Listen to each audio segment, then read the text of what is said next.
Good day and welcome back to another World of Warcraft video. In this video we're going to be taking a look at the 20th anniversary event in World of Warcraft and discuss absolutely everything you need to know, from how to get Time-Warped Relic Coffer keys, to how to farm the Coldflame Tempest mount, to pretty much everything that you need to know to get through this event with as much and every single reward that you can. So obviously we will be going through quite a bit. I will be leaving as much timestamps as possible. But yeah, so to access the event, you will receive a quest called Another Timely Invitation. You can access the majority of the events from level 15 onwards. So the world bosses, the celebration events, even the raid can be scaled from level 15 onwards.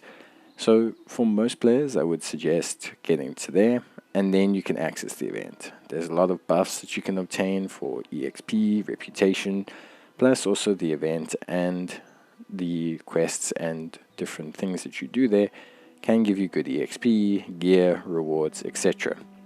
So it's definitely something that you should access from level 15. To get there is pretty straightforward.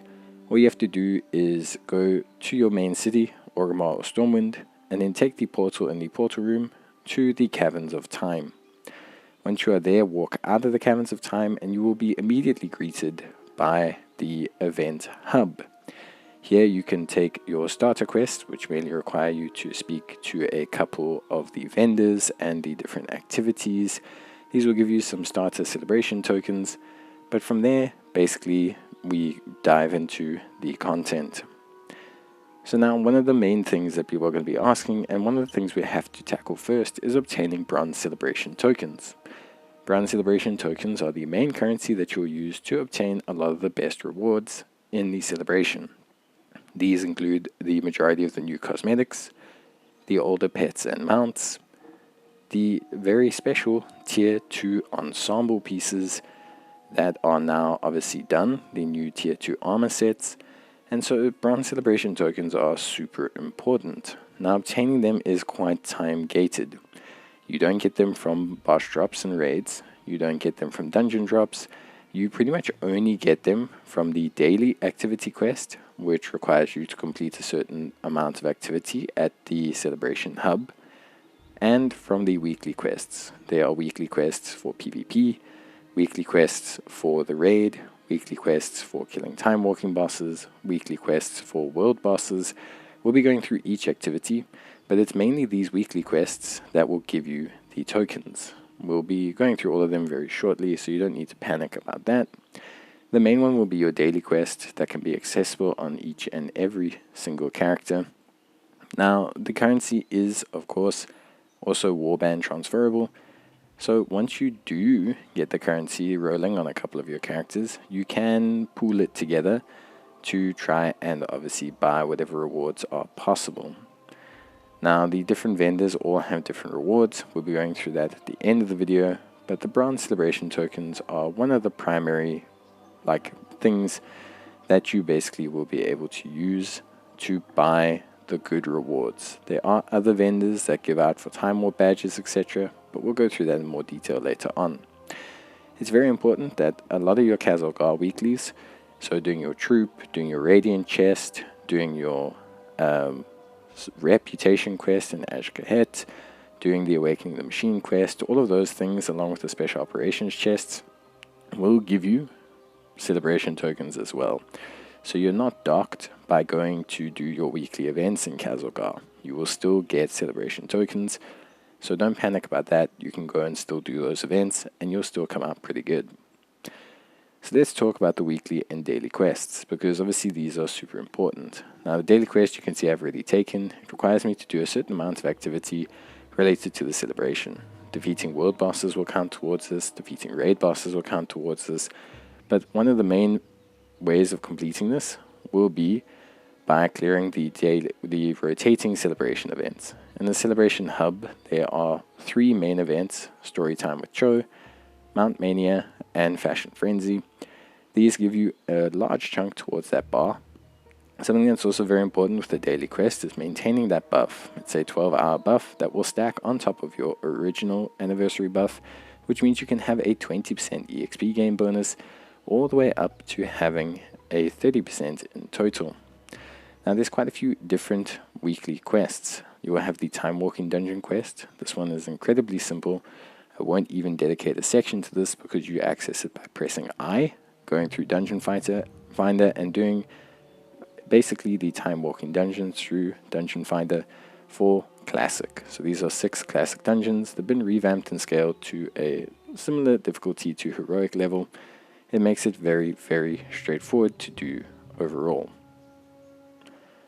Generally speaking, that and all the other quests are all generally weekly related.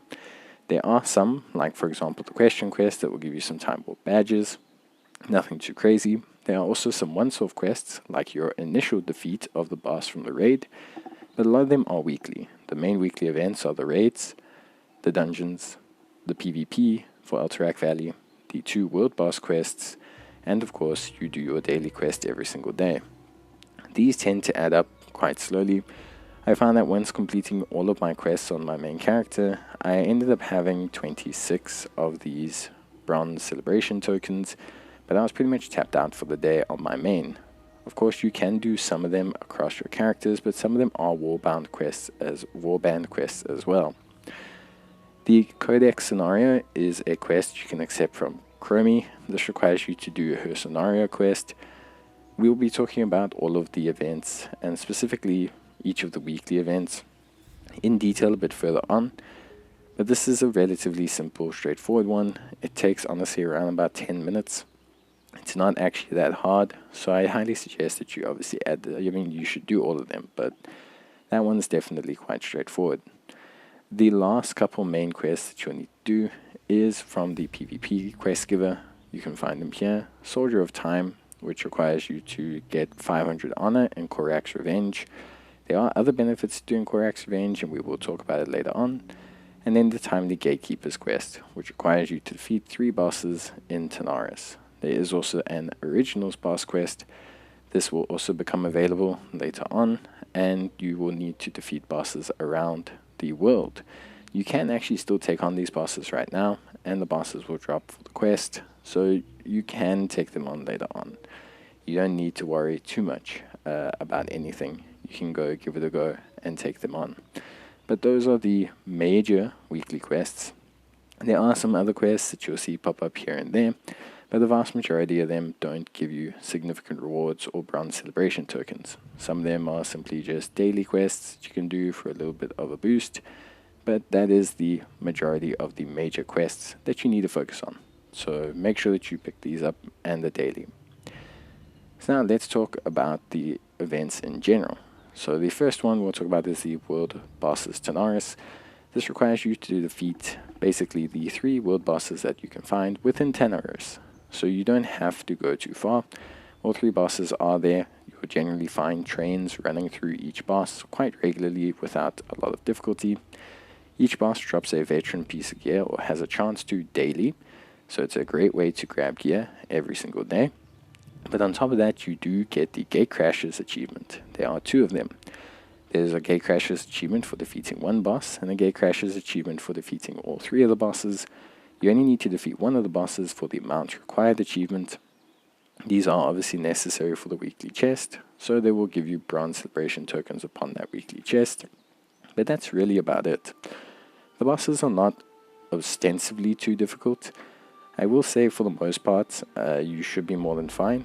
You may take a little bit of damage, but this can scale from level 15. So for most players, it's just a good excuse to go. You get decent XP for defeating the boss, and also obviously you can grab yourself some decent loot. We then have the Originals, which are the global variations of the world bosses.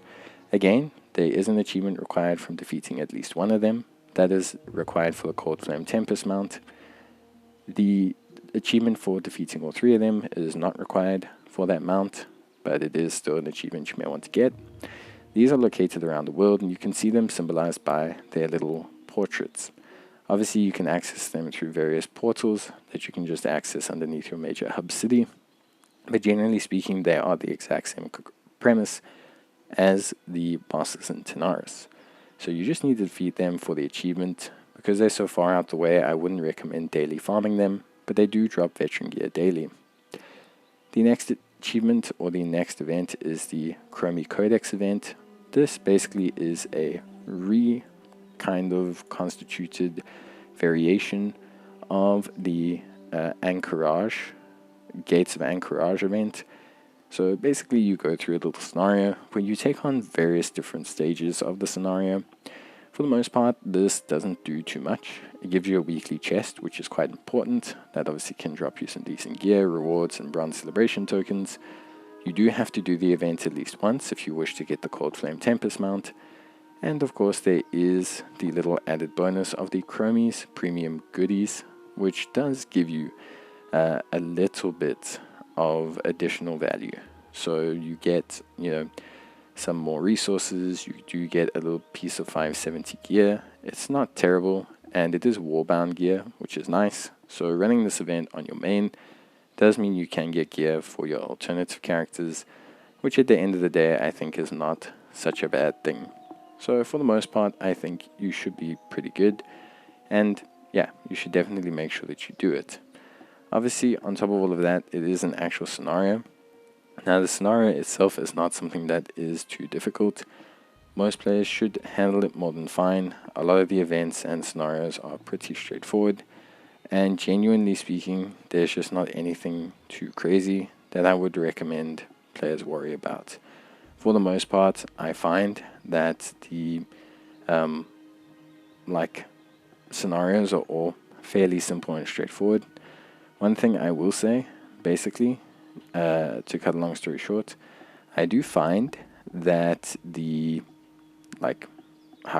second phase of this event, it requires you to stand in circles to clear out a certain, revisiting historic scenarios. So because of this, you have to stand in certain circles. A lot of players don't understand this. You need to stand in the circle that correlates to your class. So for example, you might see Illidan Stormrage go and stand in his circle if you're a demon hunter. If you are a warlock, go stand in the warlock symbol. It's that simple. A lot of players were a bit confused by it, but it does tend to help out. The next one is the raid. Now the raid is important because of a couple of things. Firstly, the raid has no mount related achievements for the Coldflame Tempest. The raid itself has a lot of different really good benefits to it. So the first and the major one is obviously gear. So the raid is available every single week. The raid has 3 difficulties: Raid Finder, Normal, and Heroic. There are 2 achievements tied to it. You're in the Blackrock Depths and a Dark Iron Past, which correlate to defeating the bosses. As I mentioned, neither of these are mount related, but there are 2 big rewards you can get. Firstly, the big thing is gear for every single boss. So on Raid Finder, you can get 584, 587, 590, and 593 gear. On Normal, you can get 597, 600, 603, and 606. And then on Heroic, you can get all the way up to 619 gear. On top of that as well, each boss will drop a Timewarped Relic Coffer key. They will drop 3 per boss, and in total, you can get 120 per difficulty max per character. So you cannot get more than 120 keys for each difficulty. The keys are tied to the difficulty, so you can't farm Raid Finder to go buy heroic pieces. They are tied directly to their level of difficulty. The big important thing here is those keys can be expended to buy certain pieces. So you'll see there are 3 vendors located next to the Raid Quest Giver. These Raid Quest Givers give you pieces of gear. Very importantly, the pieces of gear can be selected. So basically, to cut a long story short, you are, you are essentially really able to select really good pieces for you. So this is a crucial component of essentially filling out your gear slots, especially for players who are maybe struggling. For example, I'm really struggling to find a waist piece.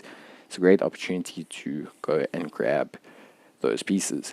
Now, of course, Raid Finder can be accessed through the Dungeon Finder mechanism, but normal and heroic raids need to be pre-made parties.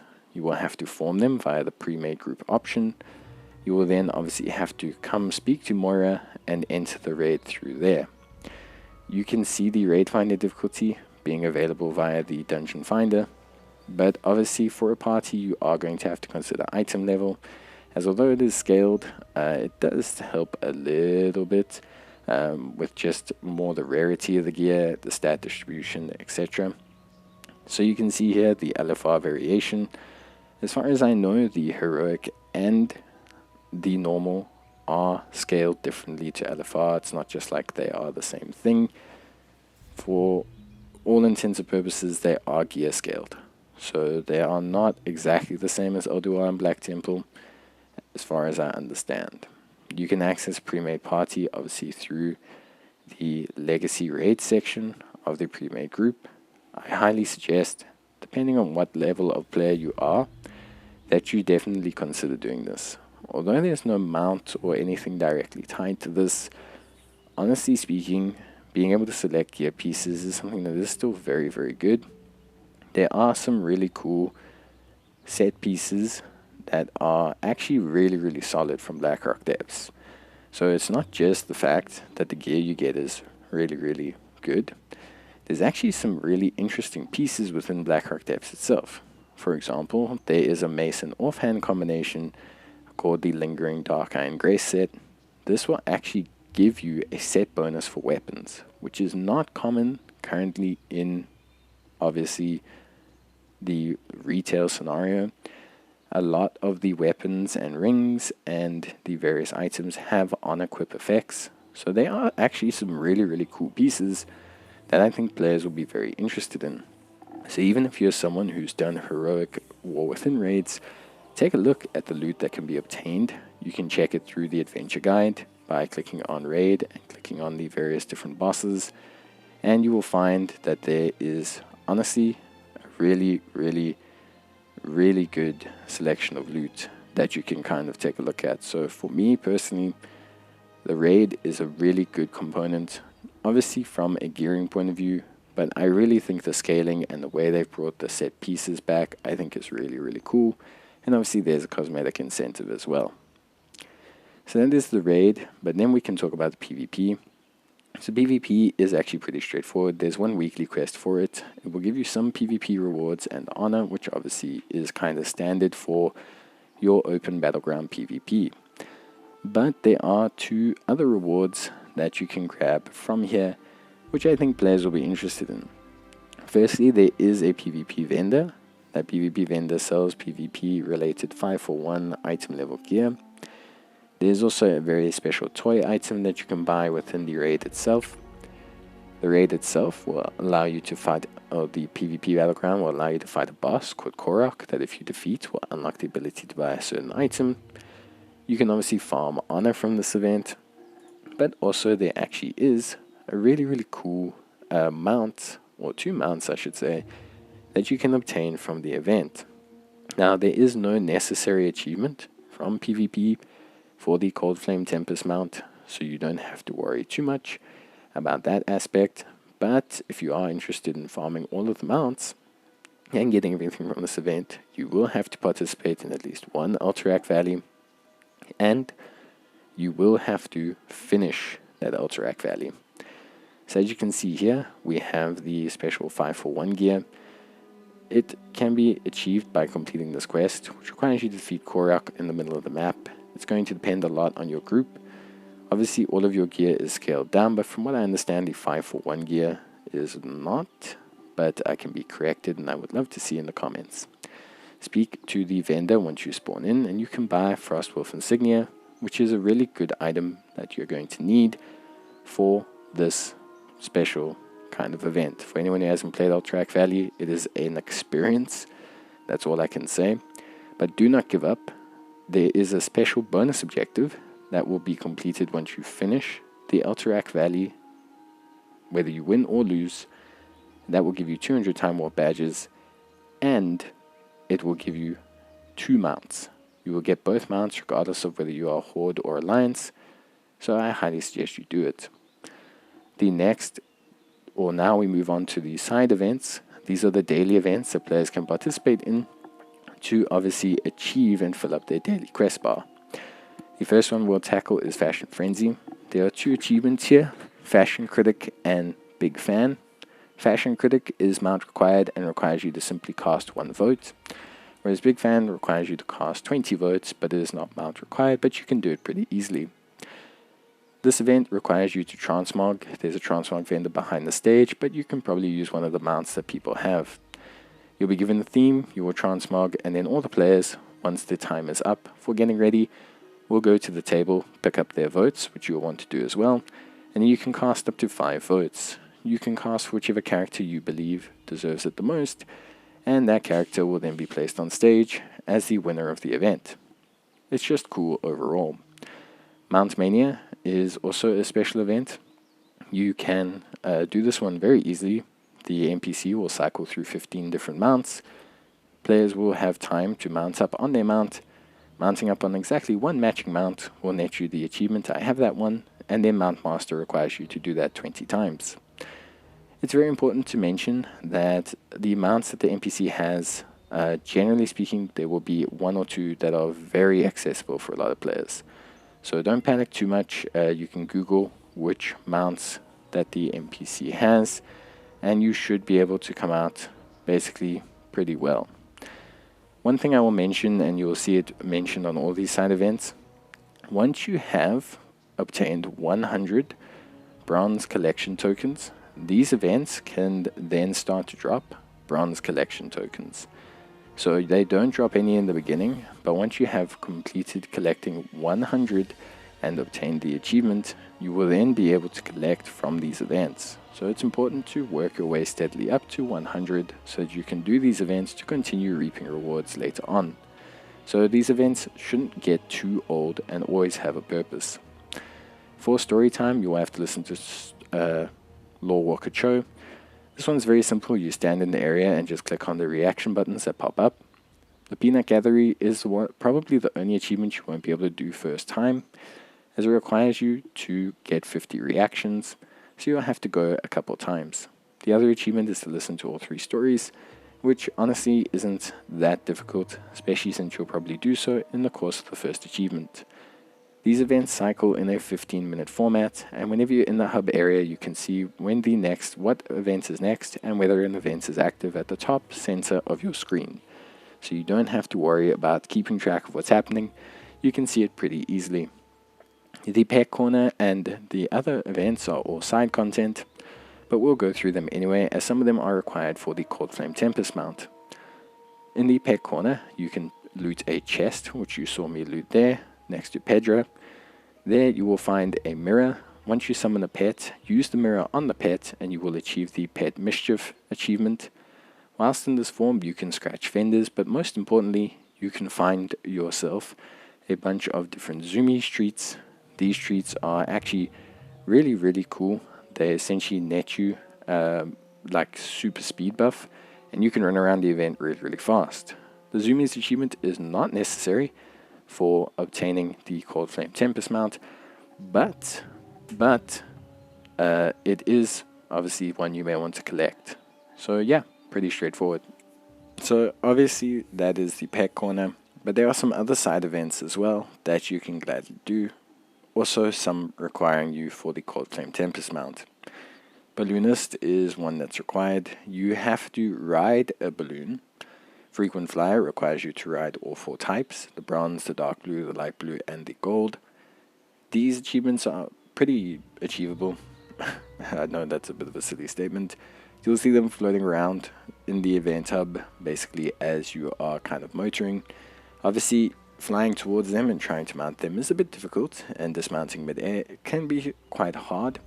But generally you do that. If you see right by the entrance, you'll see this giant hub where all these balloons are. You can very simply just stand there, and every couple of seconds a different balloon will spawn. You right-click the balloon as it spawns, and you ride it for a little bit. The achievement will pop up once it's done, generally around about 10 seconds. So this one is very straightforward and easy. I honestly suggest that you do this one, and you won't really have any major difficulties, I think, for the most part. Generally speaking, you'll come out pretty good. So I think overall, most players will have a pretty decent time. Next is Photo Booth, and this one is entirely optional. There's a photo booth that's available. You can click on the chest here and you'll be able to cosplay as certain characters, which is pretty cool. If you want to take pictures or screenshots or do anything, there's a couple setups, but they also have portals that will refresh daily that will take you to different locations in World of Warcraft where you can maybe take some iconic scenic pictures or screenshots if you want to. You can access these portals here. There's an achievement for going through at least 10 of them, so if you are an achievement hunter, you will have to, over the course of 4 days, click these portals a couple times, but it's really quite quick. Like I said, there's not a lot that you need to do, so generally speaking, it's a very straightforward little side event. None of it is required for the Coldflame Tempest mount, so you shouldn't have any major difficulties, once again, with running this event. So yeah, pretty straightforward. Honestly, these are just cool portals to try and get around. The last little thing to mention, and it's not currently available, is the 2 secret hunting event questlines. You will see them in your achievement log, and you'll see that they complete some achievements. Now, neither of them are required for the Coldflame Tempest mount, but they are obviously for achievement hunters, and they do give you some transmog. These questlines will only unlock on the 28th, so you cannot currently access them. Keep an eye out on this Assistant Gatekeeper though, as that will be where the questline starts. Once you've started it, you'll be able to complete all 4 achievements, so you can keep an eye on that. It is a bit of a continuation of a very old secret hunting questline that was in vanilla World of Warcraft. So now let's talk about rewards. So firstly, there are the weekly chests, the daily chests, the Chromie chest, the PvP chest. These give you loot of various levels, mainly veteran, decent loot, entry-level stuff to get you to having nice in-game gear. You'll get medallions of honor from the PvP chests, and you'll get some warbound gear from the Chromie chest. You'll get gold and some Harbinger crests, but you'll notice that no bronze celebration tokens drop. That is because, like I mentioned, they primarily drop only from the quests. The main vendor hub is in the center. The main vendor you want to talk to is Taia. She has all of the tier 2 set bonus, or the tier 2 cosmetic sets I should say. Something super important to understand here is that buying the tier 2 sets is very straightforward. You can buy the set, and the first set you buy will discount all future further sets. So there is definitely an incentive for you as a player to obviously buy the set and then continue to buy it on different alts. All the sets have been reworked. It is probably the thing people are most hyped for, I want to say, for this celebration. So there are some really cool ones. Storekeeper Reginald sells some pets and mounts. If you have the mounts, they won't be available, but if you don't have them, they will be available. That all stem from previous anniversaries. There's a PvP vendor that you can find. He sells the 5-for-1 gear and can also sell you an additional copy of the Cold Forge Blade. He will require Time Warp medals and Medallion medals rather than bronze celebration tokens, but his costs are pretty cheap, so I wouldn't really worry about anything that much. His stuff comes in handy in PvP though. Next we have the Timely Trinket Keeper. Here you can find a bunch of cosmetics, including the new pet for the current anniversary celebration. There are a couple toys that you can get, and you can grab a couple older toys from the previous celebrations as well. Some of these require Time Warp badges, but the major ones require bronze celebration tokens, so you're going to need those mainly for this vendor. Next, one of the final vendors that you have to deal with is Boka Dormu, or Boba Dormu. He sells a bunch of the new classic time walking items that you can purchase with Time Warp badges. This includes the mount, but also includes quite a lot of cosmetics. This you'll primarily get by completing time walking dungeons for your weekly time walking dungeon questline. Honestly speaking, this is something that will remain after this period, so you don't have to focus on it too much. Those rewards will continue as time walking rewards basically throughout the remainder. Finally, not to mention, but you can grab a whole bunch of titles. These can be purchased from the Goblin vendor pretty much directly outside of the vendor hub. There are a couple vendors and side vendors that you can deal with. For example, by the Balloon Hunter, you can buy the same balloon reward that is from the Toy Keeper, plus some other consumables. There are pet vendors who are selling different pets, alongside as well some consumable pet items that will help you upgrade them. But generally speaking, all of the main rewards hub vendors are available inside the central hub zone. A lot of the other vendors are just generally side stuff that you can pick up throughout the rest of the game. That's just kind of been homogenized and stuck into the Anniversary Hub to give players some other stuff to look at. But there's nothing too crazy outside of the vendors we've already covered. In terms of the achievements, obviously the big achievement is obtaining the Coldflame Tempest mount. This is the Anniversary mount. It is actually very easily obtainable. All of the achievements that you need for it I have already covered throughout the course of the video as each event has popped up. You can complete all of them on the first day as long as you spend warranted enough time within the event zone. All of them are very simple. Balloonist, Pet Mischief, Gate Crashes. The only ones will be Peanut Gallery, which requires multiple attempts of Lore Walker Cho's story event, and then the Originals, which requires you to go and find one of the open world bosses and defeat them. Honestly, it's not anything too crazy. You should be more than fine to complete these, so you should be relatively good to go. There are some other crucial achievements, as mentioned before. Token collection, very important, as it will allow you to get more bronze tokens from the repeatable content that's available in the Anniversary event. Then you can get some other nice achievements, but generally speaking, that's the major one. Obviously, buying your tier 2 set will discount your future sets, which tends to make things a little bit easier. But yeah, honestly speaking, that is pretty much the major thing that you need to do.